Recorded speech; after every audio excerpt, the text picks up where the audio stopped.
Hi, and welcome to Immortal, a new strategy game from Sunspear Games. Immortals are godlike commanders that can turn the tide of battle from on high with global powers. When selecting an Immortal, 2 units of the base faction are replaced with unique units called Vanguards. In this battle, we are playing Orzum, a Rosh of Reclamation. Orzum has strong positional tools like the Pillar of the Heavens and replaces the base faction Sipari with the more durable Vanguard Zentari. Everyone starts with the same basic tools, a town hall structure and some workers collecting alloy, the primary and most abundant resource in Immortal. The controls of Immortal are broken up into 5 menus. Each menu takes care of a different part of the game, and each menu has an advanced layer that can be accessed with the spacebar. Press C to bring up the construction menu. Here you will see your options for new buildings. When you've decided what you want to build, press the hotkey and left-click on the location you'd like to build.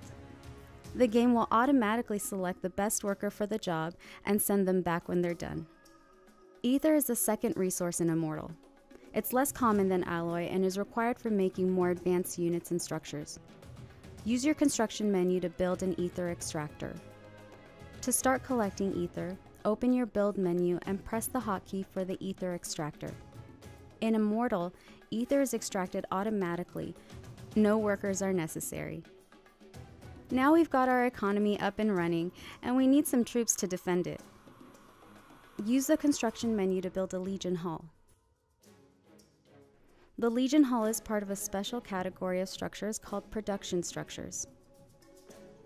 Production structures are where your army is built or produced. Each one built will also increase your maximum supply. The supply bar gives you a visual representation of your maximum supply, shown as an outline, and your current supply as a fill. Each block represents 1 production structure's worth of capacity, maxing out at 10 production structures. Each combat unit costs some supply. When you're at maximum supply, it's time to build more production structures. Press Z to open the unit menu. The unit menu will show you every kind of unit you can make. You can build advanced units by pressing the spacebar. Each unit has particular strengths and weaknesses. A big part of the fun lies in figuring out what time to make which units, all while trying to scout and counter the decisions of your opponent. Now that we've assembled an army, it's time to fight for Pyre, the most precious resource in Immortal. It is used to power your Immortal's global powers. Everyone receives a slow, steady feed of Pyre, which can be supplemented by fighting creep camps. Of course, your enemies are going to want this Pyre too, giving you a good reason to get out of your base and onto the map. Now that we have some Pyre, it's time to put it to use. Press 1 to open the Pyre menu. Here you will find all of your Immortals' global powers. All Immortals can summon special buildings called towers that can help you to defend territories by giving vision, some damage, and a ton of hit points. Immortals also share the infused troops power. This gives all allied units in an area increased attack and movement speed. Use it to catch your opponent off guard and win fights you would otherwise lose. Orzum has 2 unique powers, Pillar of the Heavens and Empire Unbroken.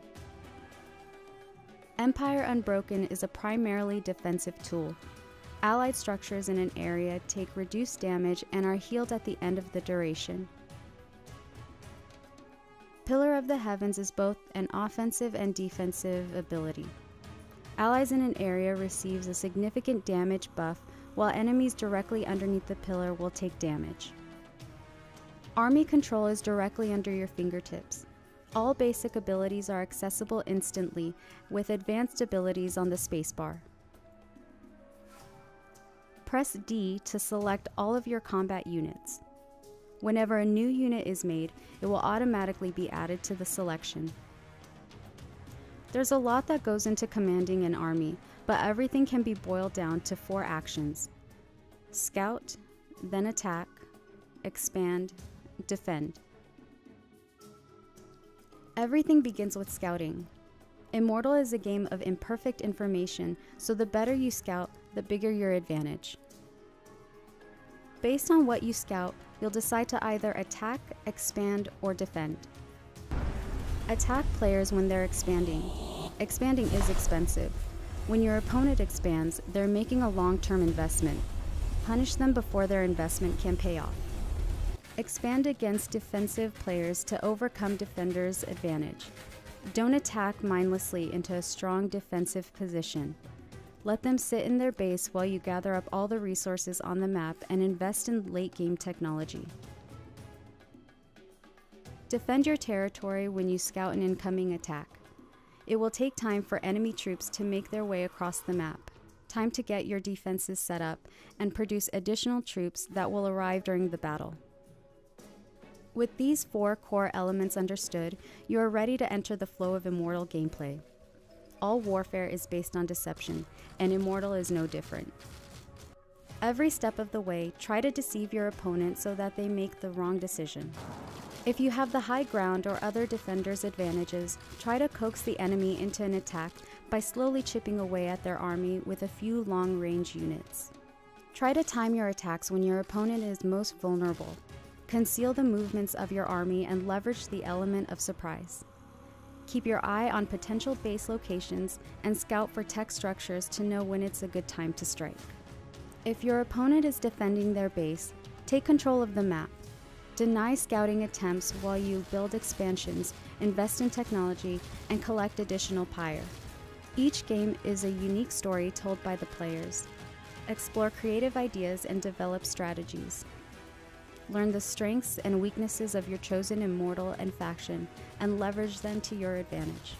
Explore the world of Immortal in cooperative missions. Jump into 1v1 or team up with your friends in 2v2 or 3v3. Welcome to Strategy for Everyone.